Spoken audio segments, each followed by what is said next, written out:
Hello, good afternoon, everyone. Welcome to this session. We are starting with the symposium, the scrutinizing role of grassroots movements in contemporary societies, the promotion of non-discriminative conduct, and the perception of social status.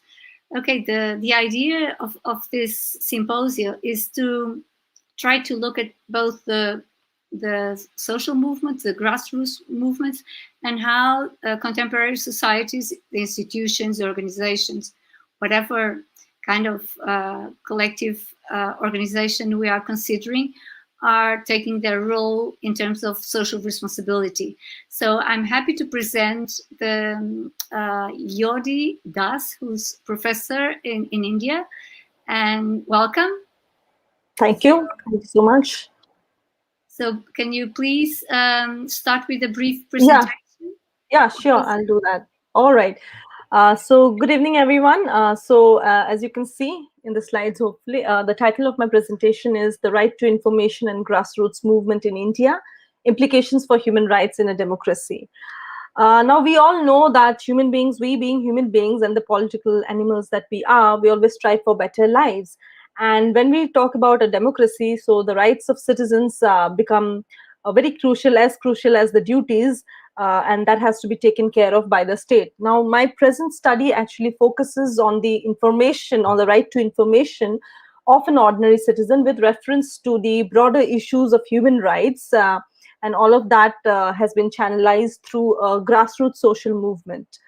And the background of this grassroots social, before I go into the background, just like because since this symposium is related to human rights framework, so of course we know that the very idea of welfare rights is based on the premise that poverty and deprivation, these are all issues of broader issues of human rights, and this entire rights approach actually contributes to development discourse in several ways. So it adds various kinds of tools and institutions, whether it is different organs of the government or different processes of litigation, or in certain cases, the grassroots movements, what they can do actually to ensure these rights and to ensure the enlarging of people's capacitation to freely participate in socio-economic, political, as well as cultural institutions of the society.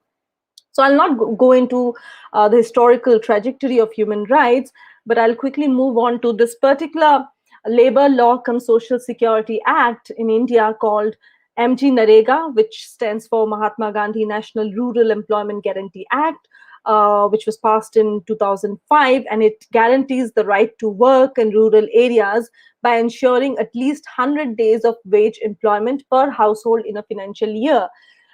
So, of course, right now in the COVID-19-led pandemic times that we are living in, we know that economies across the world have been jeopardized, and it has been jolted, and it becomes all the more crucial, according to me, to evaluate the performance of these kinds of social security programs such as Narega in present times, when already, if I talk about India, there is massive unemployment problem and problems related to migration and how everybody is coping with the pandemic, and even in a wider context, both before and during the pandemic.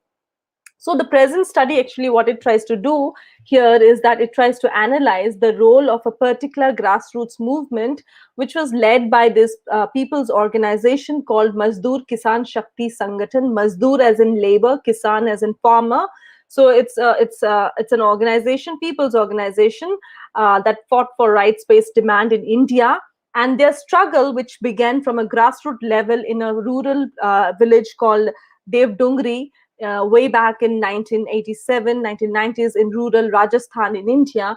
So how it actually transformed into developing a rights-based, first it started with a rights-based demand, and it turned into a very important legislation called the Right to Information Act, RTI, which came into being in 2005 in India. And it's very interesting that it is India is the country where this kind of an act is called Right to Information Act and not freedom. And also the researcher here tries to find out the relevance of right to information in furthering the causes of human rights in a democratic setup. So it tries to provide a critical frame of reference to study what are the local tools available to the stakeholders in the field to kind of find out the dynamics between grassroots movement and human rights, the regional tools of scrutiny, as the symposium also suggests. As far as the research methodology of this work is concerned, so the researcher uses mixed methodology approach where both primary and secondary data is used to highlight the to and fro's between institutional arrangements with reference to Social Security Acts, in this particular case, MG Narega, and the lived-in experiences of the local stakeholders in a post-RTI era. Because when the Mazdoor Kisan Shakti Sangathan as an organization actually tried to were actually fighting for the rights of the local stakeholders in a particular village called Devdungri, that was a period of time way back in late 1980s, 1990s, when the RTI had not yet come into being. So their struggle had actually started with the whole thing about the wages not being fully paid to the employees, and it is in that context that these organizations actually collaborated with the local villagers, which means there was a collaboration directly with people in the grassroots level. And in fact, the kind of strategies that they took forward are very interesting, right, starting from using folk songs to puppet shows and literally going from door to door, creating awareness and or doing all those awareness campaign programs. So that is how it actually started from grassroots level, and then it reached to a stage where at RTI as a legislation, as an act, was actually implemented in 2005. So the objective is in this research paper is to analyze the role of these kind of grassroots social movement in institutionalizing the legislations such as RTI. And the core research methods used for primary data collection are non-participant observation, interview, and also tries to bring out a narrative analysis of the lived-in experiences of the local stakeholders in the field who are entitled to these rights. The field is based in Assam in India. And apart from this qualitative methods, the researcher also uses household survey method.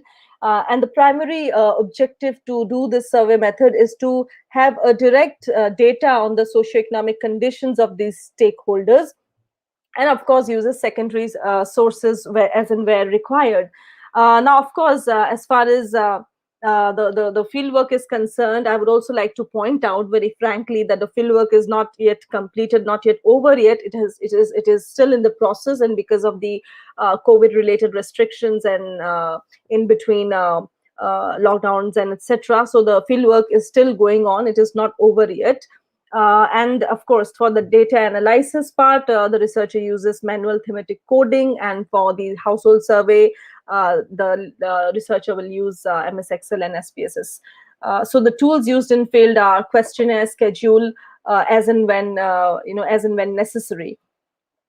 And of course, one more thing before I move on to the next slide. Of course, there is a sample size for the household survey, and there's another sample size for the narrative analysis in the field.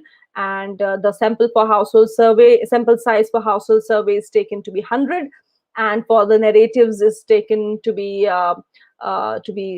because it's going to be an in-depth interview and in-depth narrative. So it's a smaller sample size of around 20 people. And the sampling, as far as sampling technique is concerned, for the qualitative data, it is purposive sampling, and for the household survey, it is stratified random, mixed random sampling. So very quickly now, since the research, the fieldwork is still in the process, some of the main ideas are to collaborate the qualitative findings with the household survey to give a clearer picture of the socioeconomic conditions of the concerned stakeholders.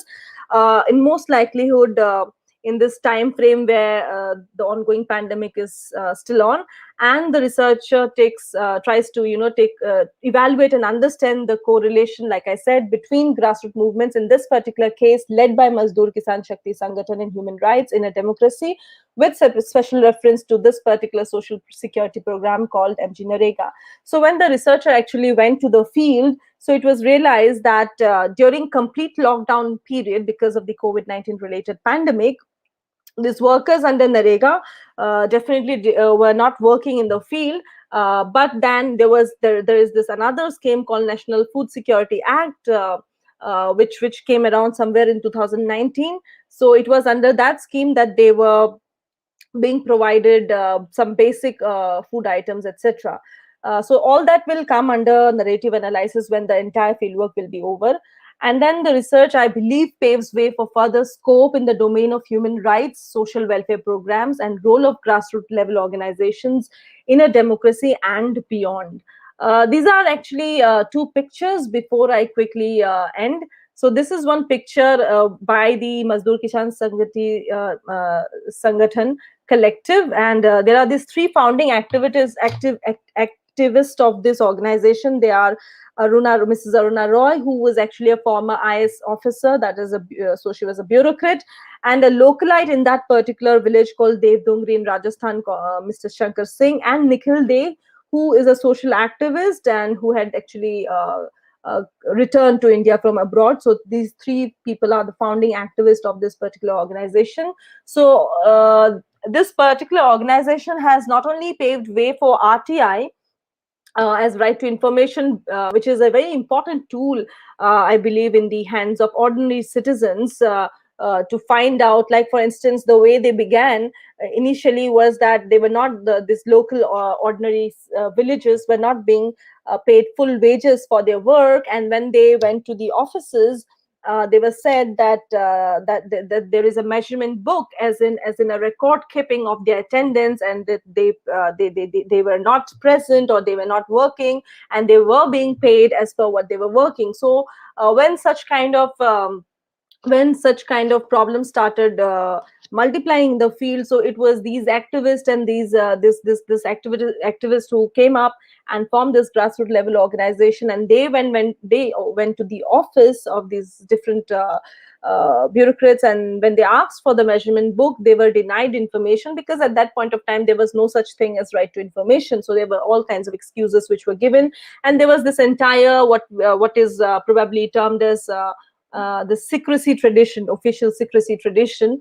So by which it was not really kind of, there was no proper justification for why the wage laborers were not being paid their wages fully.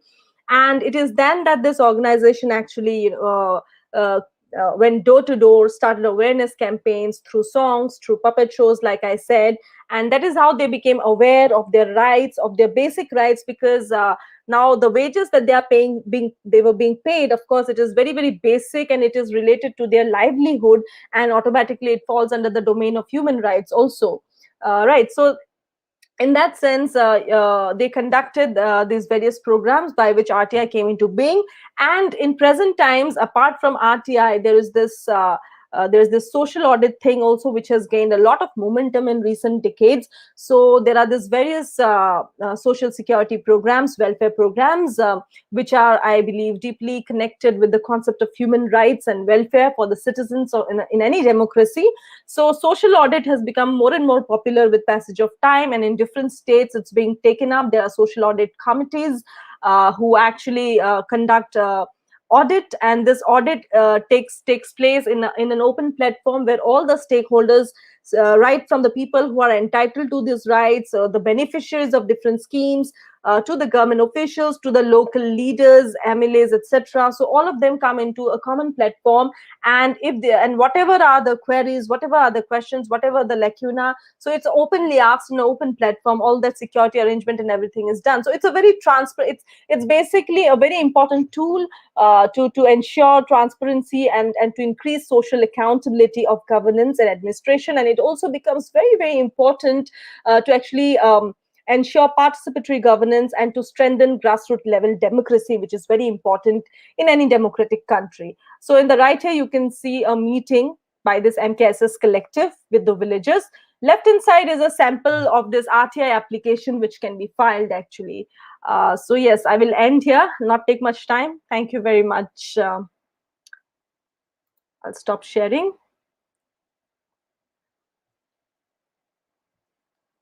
I cannot hear you. Sorry, Angela, you are on mute. I forgot to Yeah. That's all right. Yeah. Fascinating work. Thank you very, very much. It's really, really a pleasure to listen to your presentation. And from what I could understand, it's really a very, very large work you're doing. So do you have a team, or are you doing it on your own? Well, right now I'm doing it on my own. Yeah.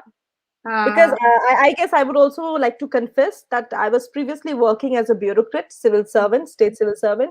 So yes, I kind of there are people who have been helpful. So yeah, that helps. But my idea is that what you referred to is present everywhere in the world, no matter the culture, or there's always some kind of social system and social security, and the problems are very similar. That there's secrecy, there's kind of bureaucracy, a climate of suspicion, and I think that, for instance, in Europe, the rise in the far right is very, very critical of the social state, arguing that we are not doing a good job, that we are wasting resources, we are not being effective, and that the society is paying a lot of money for no profit, for little social impact. And my question is that, have you considered joining international groups where you could actually work with populations that you could easily transfer your knowledge and your expertise and your kind of your method, your way of working, applied to different contexts, and namely the context of related to prisoner population, because prisons are very easy to study, because yes everyone knows who's there, and it's the most extreme case of lack of freedom. So it's right. Was I clear? So my idea would be that you have developed a methodology that would be useful for the Indian officials, but my question is, it would be interesting for any official all over the world. Have you considered? Yes, sure. Yeah. So should I answer? Yes, please. Yeah. No, actually, so I want to clarify, since I have recently moved from civil service to academics.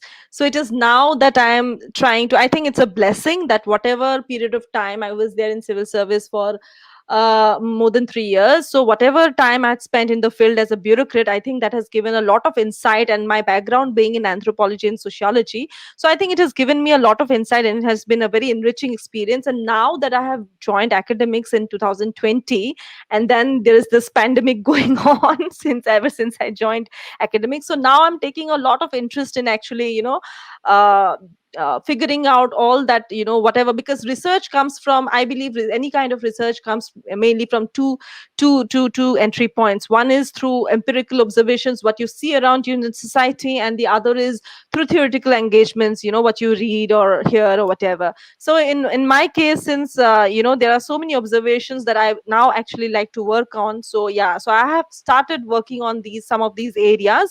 And so yes, I would really love to collaborate at an international level with different organizations, because I think human rights and matters relating to citizens' rights and welfare programs, and the relationship, the dynamics between state and citizens, or state and civil society organizations, it with reference to these social security programs, are very, very important, which is more than evident in a pandemic, COVID-19 led pandemic ridden world, where people are talking about things like health infrastructure, public health strengthening of public health institutions, strengthening of public educational institutions, and whatnot. So I think now more than ever, it is more important that we can work in an interdisciplinary and multidisciplinary world. We can collaborate with international organizations, and it's always a welcome thing to do, and I would love to do that, since so I am working on that. Yes.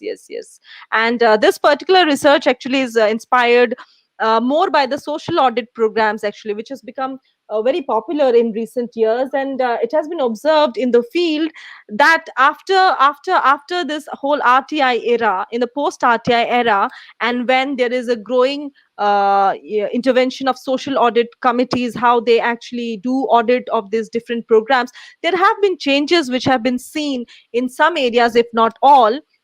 And it's a welcome change, where people are now, like earlier, the way the funds was like siphoned, and the way the funds were misutilized, there is a drop seen in that. So yeah, of course there are pros and cons, like for instance RTI itself is sometimes misused as well. So all of this, I think when the fieldwork will be over, I think I'll be able to arrive at a more at a clearer picture of the entire thing. But yeah, definitely it's based on whatever I have read and observed in the field so far, whatever work I have done so far. To the best of my knowledge, RTI, with in combination with social audit, is a way to go. It can ensure human rights preservation to a longer extent, especially in a democratic setup where citizens are entitled to rights, but most of the times they are not even aware of it. So that is something which I observed as a bureaucrat in the villages when I was actually in charge of doing some inquiries, etc. Many a times some people are not even aware of their rights. So what do you do? So when you're not even aware of your rights, how do you exercise it? So it is in that context that things like social audit becomes very critical, actually. Yes, thank you.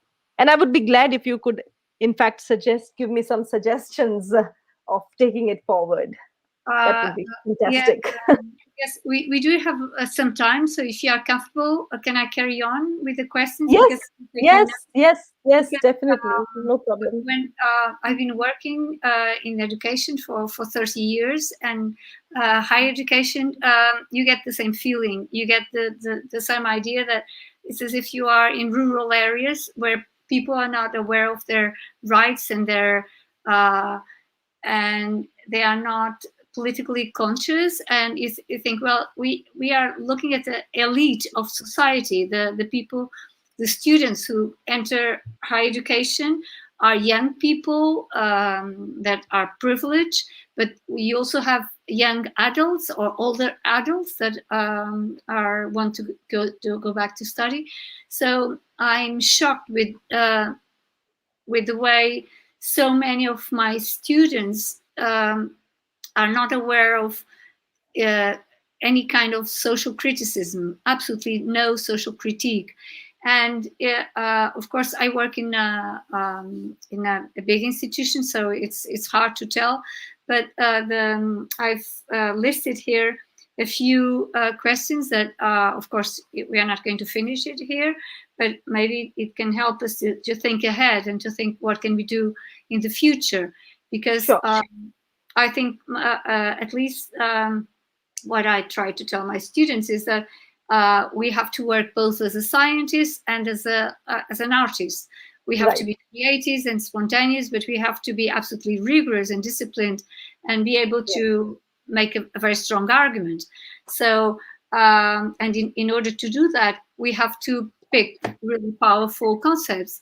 And one powerful concept that is being very strong, both in anthropology and in sociology, is the concept of abolitionism. Abolitionism, yes. There are many different trends, many different schools of thought. I love the way it captures the denouncing of modern forms of slavery. And these modern forms of slavery include the workforce, and the legitimate and credible workforce, not just in multinationals, but in SMEs and in governments. And so abolitionism is really powerful. And because you can pick a huge spectrum of illnesses, diseases, malfunctions, from, for instance, in health terms, it's not just the pandemic, it's obesity, it's malnutrition, it's diabetes, hypertension. And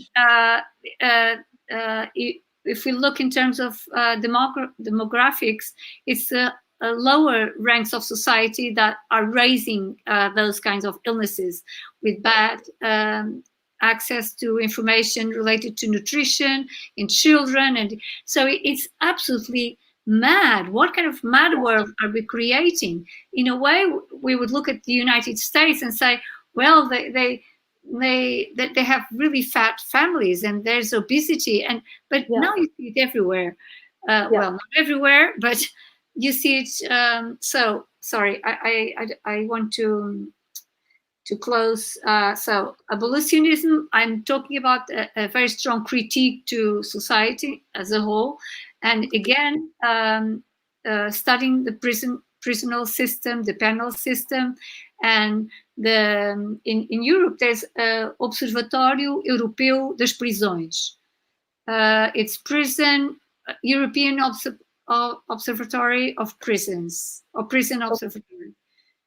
So it's a very, very important institution that's been going on for many, many years, and the civil society, so it's able to have a kind of, it's not academic, it's like a grassroots organization. So abolitionism for me is at the top of both art and science, because in a way it connects to 17th century slavery and how those movements managed to eradicate slavery in the conventional sense. Now we have other kinds of modern science, so it's more complex, but it's even more dramatic because it's invisible. So we think we are very civilized, we are very we have a huge progress, we use mobile phones, we go to Mars, we do wonderful things, and then we can't deal with really very, very basic things. Basic things, yes. So I have 1, 2, 3, 4 issues. So 4 is the education. Another one is the abolitionism. The next one is the concept of open science. I connect all these concepts. So if it's not clear, I'll explain. Open science, you can use the concept in innovation science, open innovation, citizen science, citizen innovation. What else? Grassroots. So it's the same idea that no matter the historical age you are in, knowledge has to serve knowledge interests, and knowledge interests are not closed interests, they're open. So if we are open, we have to have open institutions, open production of science, open dissemination of science. Of course, this is a kind of Hollywood world. It doesn't work this way. You have patents, you have to pay fees to get to university, you have to pay taxes, you have to pay, well, a lot of things. But the idea is that regardless of those obligations, do we see the need for open source technology? Do we see the need for citizen science? Do we see the needs for giving evidence that science is serving the interests of humanity and not destroying the planet or not being diverse? So, and the 4th issue is the one I've already mentioned, the connection between arts and science, because one of the connection between law, economics, and philosophy are at like a triangle, and at the center you have politics. So when you look at human rights, you have law, economics, and philosophy, and you can enter through, it's like 3 gates, and then you have political reality at the middle.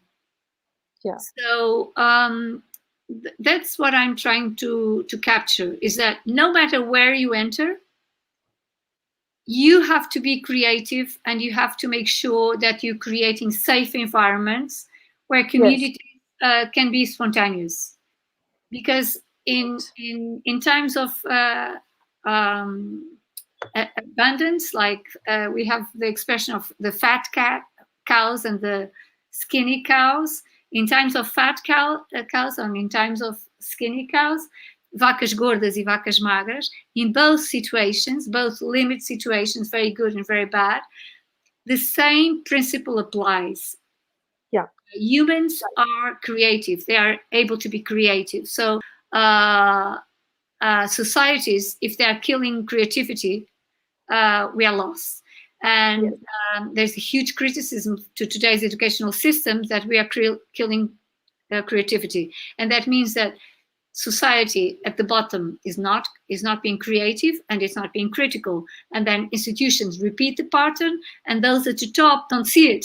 So they say, well, so they complain that they have really, really wonderful laws, but in practice it doesn't work. So it's really, really well. Just to close it, it's the idea of this triangle, and in my view, what you are doing is like a kind of pipeline. So you stream this process. So you take a photo, and in this photo you have this triangle of economics, law, and economics, law, and philosophy. At the center you have human rights, and the pipeline is you. Okay, thanks for the insight. Yes, yeah. So it was interesting actually to listen to you about talking about the concept of open science, because that is also something, because research methodology is again another area of interest that I have been trying to work on of late. So yes, it makes a lot of sense actually. And the citizen science and citizen innovation is also something which is actually also a part of social audit, because there are the citizens charter, these kind of tools which are used in order to make it more participatory from the grassroots level. So yeah, and of course, like we say, especially in social sciences and sociology, there's always this debate that has been going on, right, about how much of it is actually modeled, can be modeled after natural sciences, and how much of it actually should take care of the fact that we as sociologists or as social scientists, our object of inquiry is very, very different from natural sciences. So the entire structure agency debate and everything actually also, it goes on, and there are so many scholars who have tried to kind of, bridge a gap between structure and agency. And there I see this concept of open science, which you've talked about, actually plays a very important role, because at the end of the day, we have to kind of understand what science is, the broader, not like in a very narrow sense, but the broader idea of what science is, and who are the, like, what is it, what can it do to the society, and yes, so yeah, thank you very much. And the triangle that you mentioned, yeah, I will keep that in mind in further research that I do. And also, since you said about collaboration with international organizations, so if you could suggest if anything about that, and that would be helpful. My suggestion actually is really very, very simple. It's like one-to-one, and creating. We work with very, very large groups with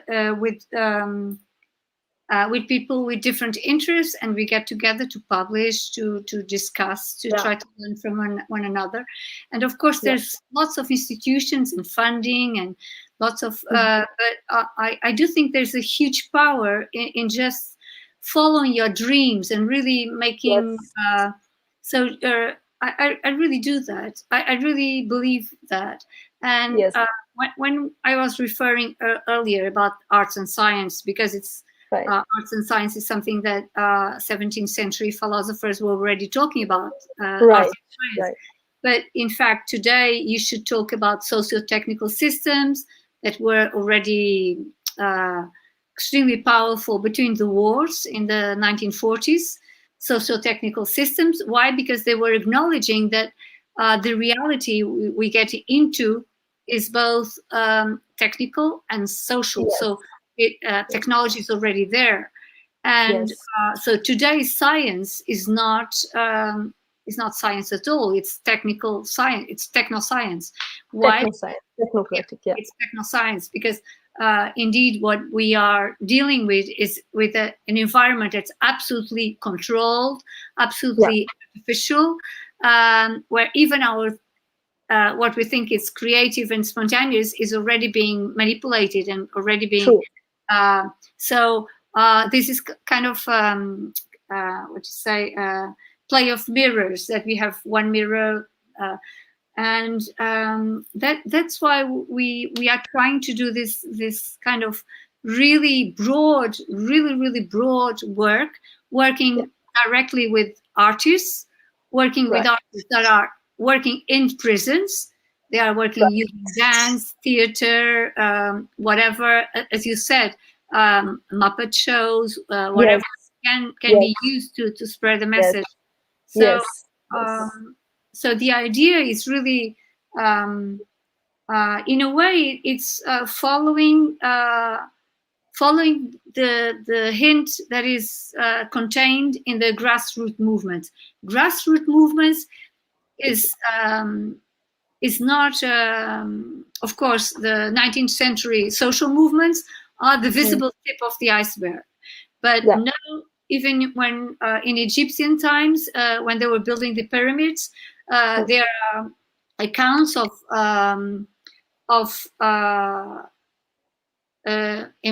workers revolting and demanding specific rights. So it's very, very interesting. It's not that it's not something that is capitalist. Of course, capitalism is the ultimate sophistication of this process. But it's as soon as you have written language and you have specialized professions, as soon as you have the written language and professionalism, you have specialization, and the story starts there. And the horror that we live today is part of that story. So it's good to have access to heart surgery, to brain surgery, to whatever, to really sophisticated science. But the price that is being paid is that we stop being able to deal with really very basic livelihood issues, including our own thinking. We say, what the hell? How do we get depressed, we get stressed, we get furious, we get out of balance. So, and I'm talking to myself, I'm not talking, so it's not just how we live today. And of course, you'll ask me, what does this have to do with human rights? And I say, well, human rights is like a golden key to this kind of world. Why? Because it connects, it links, it's like, it encompasses all these, actually, I think it encompasses all this. In Portugal, there's a saying that uma mão lava a outra e as duas lavam a cara. One hand washes the other and the two wash your face. So you have this individual and collective, and we tend to oppose them. And in fact, you cannot have one without the other. So what I'm affirming, what I'm stating, is that human rights has to be like oil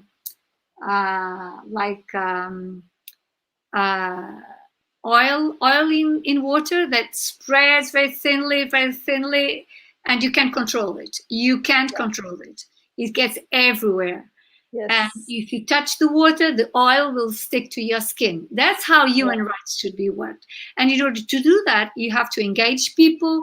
You have to make them passionate about what they do. You have to really say, well, this is human history. This is what humans have been doing all their lives since prehistoric times. So welcome to the woman world. And then people say, well, but these people are left-wing, these people are right-wing, these are dictators, these are Democrats or whatever. And we say, well, we are still human, so can we connect there somewhere? To tell you that it's kind of just listening to this kind of loose conversation, we can, it's like a scent, something that you can, a beautiful perfume, a beautiful perfume that inspires you and that attracts you. For instance, you are very hungry and you're passing a street and there's a nice restaurant and you say, oh, these are street food. They're selling really nice food, and you follow your scent. And so it's this kind of magic that we already have it in academic world. We already have it in politics. If you talk about motivation, work satisfaction, leadership, of course there's magic. If you talk about marketing, publicity, propaganda, whatever, there's magic. So what I'm claiming is that yes, this Congress is doing a wonderful job because it's promoting a really wide approach to human rights, and that enables enclosing and because we want to open our horizons. We want to have really spread out horizons, but we cannot work without borders. So we create borders, but they're extremely light borders. They are borders that enables us to produce a paper, to dialogue, or to share a language or whatever. So what I'm affirming is that the kind of format that this Congress is using, look, we are it's direct streaming. I forgot the word. Yeah. So it means that whoever will listen, they can come back and say, well, I heard you. So they can come back and say, I cannot deny that I've said whatever.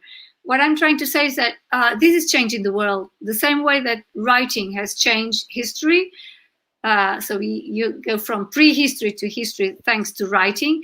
Now we are going to hyper history or whatever is happening. Why? Because we are connecting to this kind of magic. Because we are online, we cannot send one another, but we can imagine. Right. I can imagine the beautiful Indian food. Thank you very much, Yoti. I still have to present 2 more workshops, so thank you very much. Thank you so much, and I hope I can connect with you over the mail, over the Gmail that you have sent. Yeah, and you're very welcome, and we'll share. We'll make a network. And that's what I love. I invite people, and I say, I'm offering you. I can offer this to your grandfather, to your grandson, to your niece. It's okay. To your neighbor, it's okay. It's a free offer. It's like thank you. And hope I can serve you Indian food someday. Oh, that's good. Not in a virtual world. And the Portuguese food. Have you tasted Portuguese food? Because it's very. I did taste Portuguese food when I was in Europe. Yes, I haven't been to Portugal, but in other European country. Yes. Okay, so we'll wait for you. Yeah, sure. Thank you so much. Thank you very much. Thank you. Bye bye. Just 1 second. That I'm going to present 2 more workshops that will follow. In a written form, because every paper will be published. So we'll be looking for these 3 workshops. And so the next one that I'm going to present is the regional systems of human rights and the challenges of political participation, citizen participation, and social change. And the argument follows from what we've been discussing earlier on, arguing that it's not possible to talk about the legal system as if in a bubble, isolated from society. So the idea is that legal system is an extremely powerful tool in order to reflect upon and identify both opportunities and strengths, and also potential threats to how we are organizing ourselves as a society. So this symposia is really powerful in the sense of connecting both the issue of political participation, so citizen work, grassroots movement, social movements, both political and citizen participation, and to see how this connects to social change. So this is the second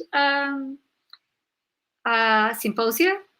And the third symposia is absolutely my favorite ever.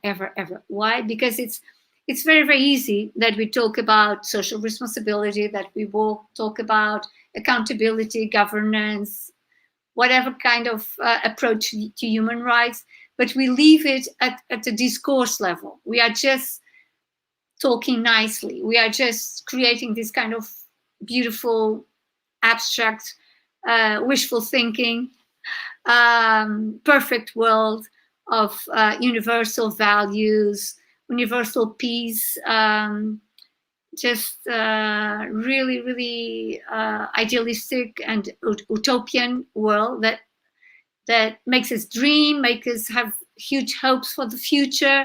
So it's needed, but it doesn't stop there. We need to go back to the basics, and the basics of the basics is that humans inhabit bodies. So this is the big novelty, is that if you haven't noticed, human reality does not exist outside a body. So at the end, you have a human body. And where is the experience of the body more severe than in a prison context? So this symposia, this last symposia, is called The Body, the Experience of Prison, and Human Creativity and Limit Situations. And the idea is the following, is that I've already said this earlier on, that no matter the limit situation humans are facing, so they are facing limited situations for good, positive reasons, or for negative and destructive, self-destructive or warlike situations, or illness or pandemic or a calamity or an earthquake or tsunami, whatever. So no matter limit situation you are considering, positive and negative, the same principle applies. Humans are creative beings. Humans are spontaneous, and they interact with this hostile or welcoming environment always in creative ways. So if we can capture this creativity, and if you can connect this creativity to how it's experienced as a body experience, we are onto something powerful. So so this is the overall idea. And how does this relate to prisons? Why should we consider prisons? Of course, we could study the body in arts. We could study the body in sports. And both arts and sports are extremely powerful areas of present-day contemporary societies. Contemporary societies have discovered that humans have a body. So you have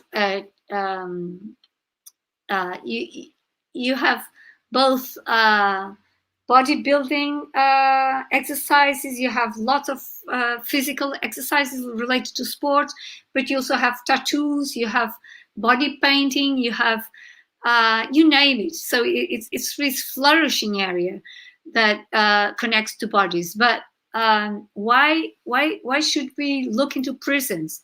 Well, the reason is that prisons reveal everything that we try to keep away from, everything that we try to hide ourselves from, or that we try to hide away, the taboos, the things we don't want to face, the denial, the rejection, the transgression. So it's a kind of a prison is both institutional reality, and it's a real world reality, that you have buildings with people that are incarcerated, but a prison is also a life experience. Someone has been stuck in the lift, in an elevator. Someone who's been stuck in the traffic line, or so you can experience the